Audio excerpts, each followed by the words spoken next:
Kids, how are you? Today I'm going to talk about schizoaffective disorder, bipolar type, which is what I have, and we're going to do an update.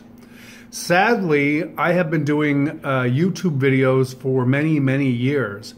Part of the reason I do YouTube videos is to keep track of my own health. I have discovered recently that YouTube has erased hundreds of my videos without so much as an email or a message or a phone call or a fuck you or an anything.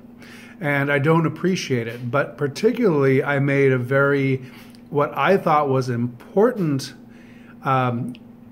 video on suicide, and they've taken it down after a month for no reason. I have no idea why. It was a very good teaching tool. But now that I've had another trauma, I decided I'm going to get it, but I'm just not going to call it that.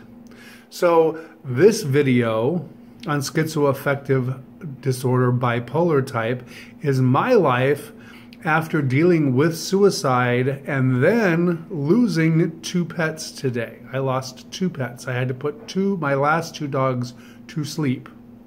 And for anyone that has the bipolar type disorder, they should know that putting pets to sleep hurts more than you could ever imagine. So, with that being said, here we go.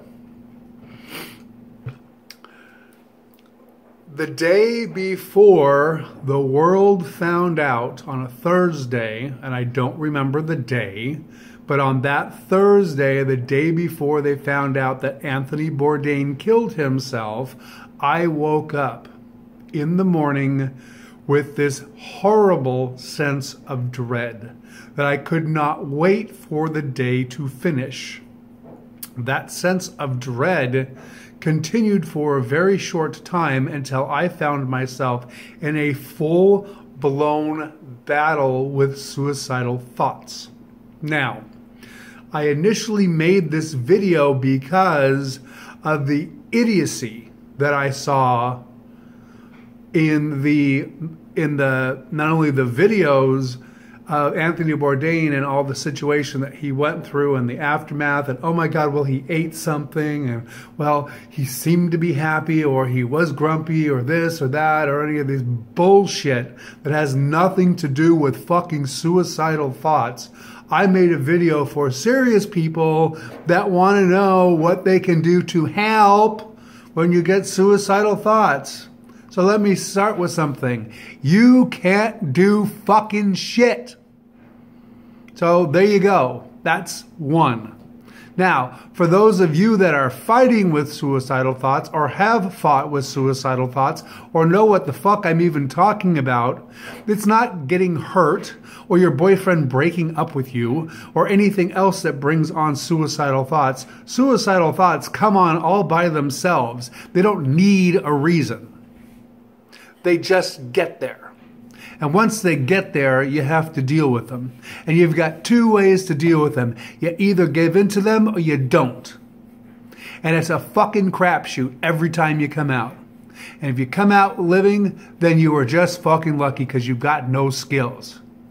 So stop, if you have anybody that's on any video anywhere in the world telling you how to handle this or how to handle that, bullshit. They are full of bullshit. If they truly went through suicidal thoughts, they came through on the skin of their fucking teeth, and it was so goddamn traumatizing they couldn't think straight.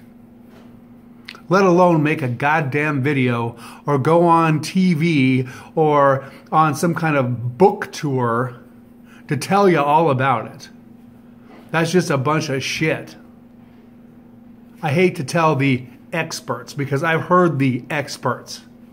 I've also heard a bunch of fucking therapists and a goddamn psychiatrist and the psychologists that all want to help, but they've never been there. So if you've never been there, don't help. If you want to help, be present.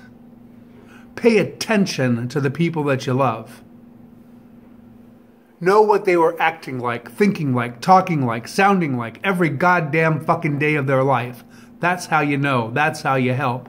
And when you see something weird, you bring it up. And if they don't seem like they can handle it right then, don't try to grind the glass in their motherfucking hands. That is not the way to handle someone dealing with suicide. When they're suicidal, they're not going to want to talk to you. They're trained to talk to you. That's what they're supposed to do. And if they've been through all these years of therapy like I have, we know what we're supposed to do. But when you're locked in a death battle with yourself, the last thing you want to do is fucking talk about it with someone that's going to take it personally when it has nothing to do with them. And they're going to get offended, and they're going to get upset, and they're going to get hurt, because suddenly then it's not you and death, it's you and them and death. And then you're fighting two battles and you can't even barely fight one. So people that are close to people with suicide know that if they're not able to talk to you about it, if they make it through the other side, they'll tell you in their own time. Maybe the next day, maybe the next week, maybe the next month. But they're not going to sit at the fucking kitchen table and talk to you about suicide. That fantasy is a fantasy. Because when you're really locked into a suicidal battle with yourself, that's all you can do is to stay alive. And there's two different kinds of people that get locked into these battles that I've so far seen. You have people that act instantaneously and actually kill themselves at that time. And then you have people like me, who all I have to do is acquiesce to the idea of killing myself. And once I start planning my own suicide, I already have one foot in the grave. I won't die that day. But once I make that commitment, then I go on planning and planning and planning until the planning is perfect. And then I actually execute. And I don't need to be suicidal to do that. So my battle was just not to start planning. It's as easy as that. Because once I do, I'm toast. Now, some other people, they take action that day. They're immediate. Sadly, the immediate people can get messy, really messy, and they can miscalculate. And that's why you have so many survivals of suicide, because they were impulsive.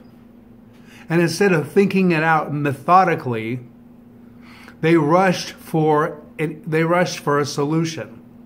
And a lot of times they end up brain damaged. They don't tell you about all this on TV, and there's no sexy talk about suicide, but a lot of people end up fucking vegetables from poisoning themselves from pills and other kinds of medications and poisons because they didn't complete the job. So then they're left alive as a fucking vegetable, which is even worse than just being alive in whatever misery it was that made you end your life to begin with. And suicide isn't always a misery that you're trying to end. Suicide, like I said, just pops up for no particular reason. It could be any old day. There doesn't have to be a reason to kill yourself. It doesn't have to be love gone wrong, or losing a job, or the pets dying, or anything else. It doesn't have to be an event. You could just kill yourself. You can just wake up and one day the voice is there and it wants you gone. And every time you try to answer it back, it gives you two more reasons why you should be gone. And you give it two answers back, it'll give you four more reasons why you should be gone. And it never relents, and it never shuts up, and it never stops until you take the action it wants to take, which is to end your life. That's what suicide is like. That's what suicidal thoughts are like. If you blink in that battle, you lose. It's not about being tough. It's not about being clever. It's about holding on with your goddamn fingernails and praying that it ends before you do. And there's no set time. It doesn't take an hour or a day or a week or a month. It takes however long it wants to take, and it sits there and it doesn't stop. It does it incessantly. Incessantly.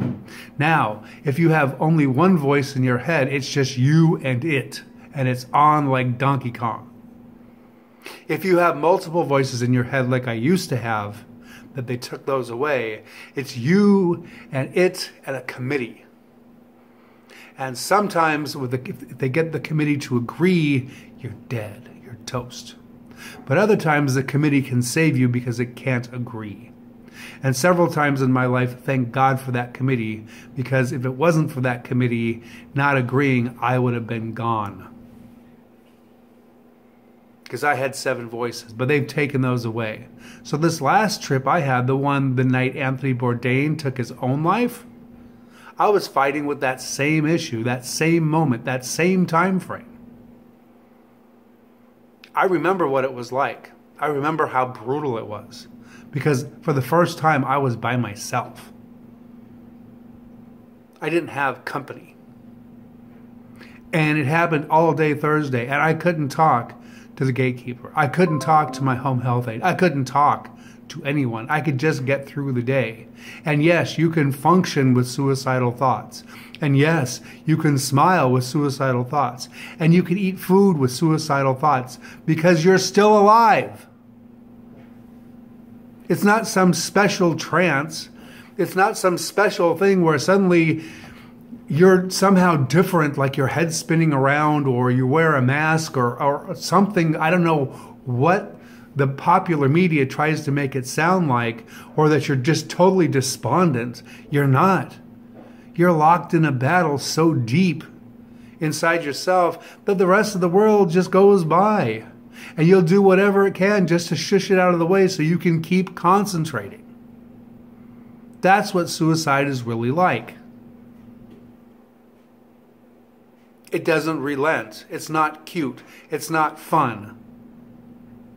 But you are still alive. You're alive until the minute you're not alive. And as long as you're alive, it's going to continue to haunt you until it just A, gets its way, or B, stops. And when it stops, you can feel it stop. It stops. And it's a huge relief for just a second, even if it only stops for a fucking 100th of a second. It is the biggest relief you will ever feel in your life. The biggest.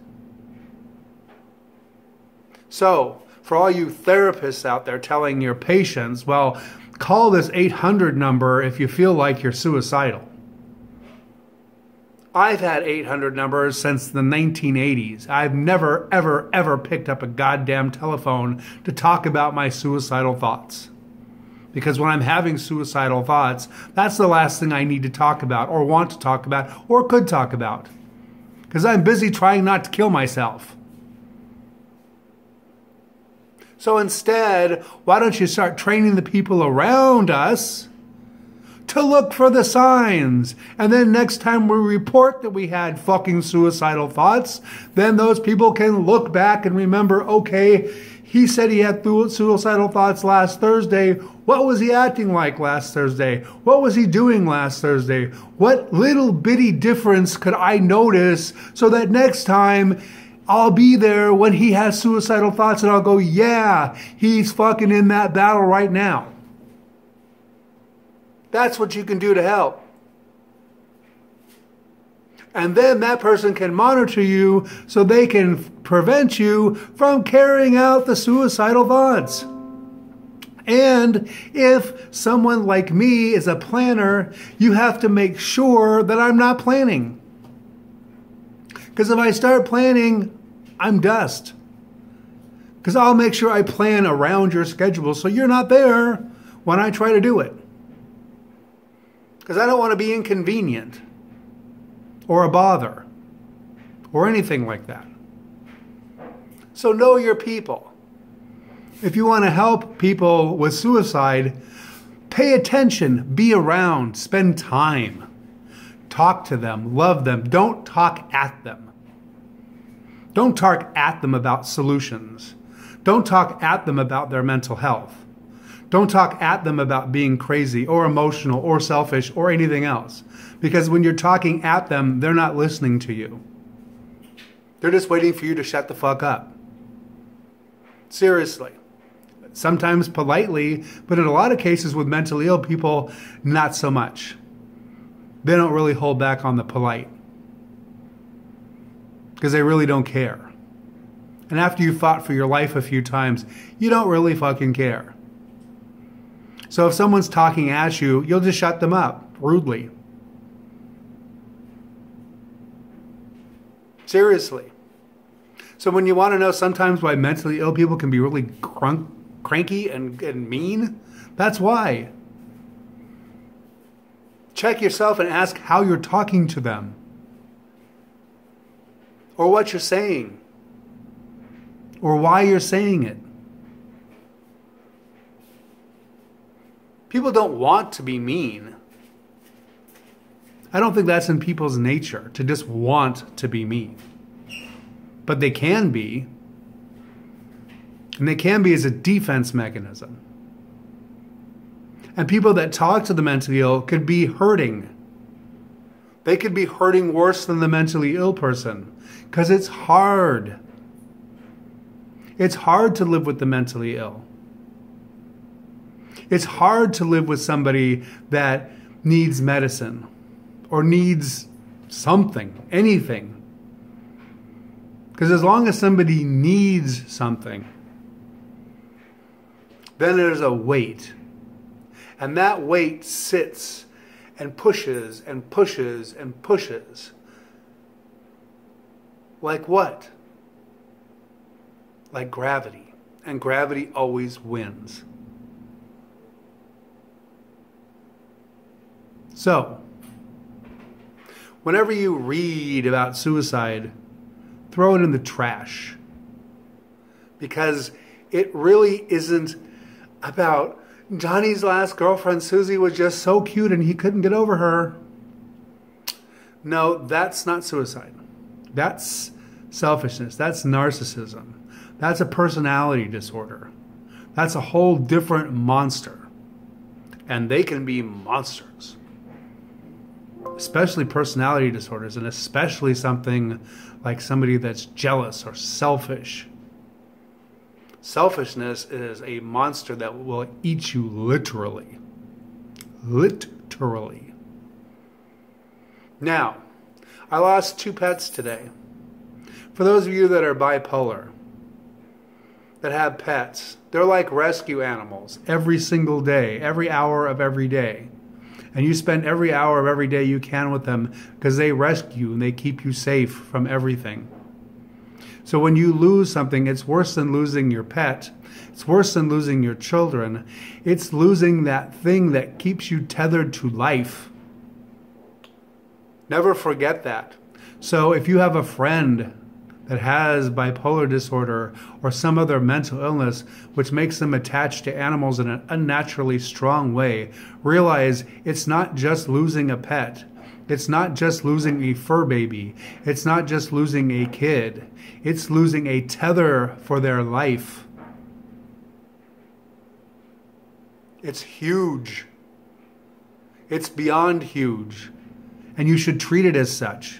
And respect it, and allow the grief to go on as long as it will, and listen to the memories that are going to keep coming year after that pet is dead. Even if that pet is replaced by something else, you're still going to have to hear stories about that pet, because that's just how important that pet was. It was a tether to their life. So that's all I have to say today. Have a nice day.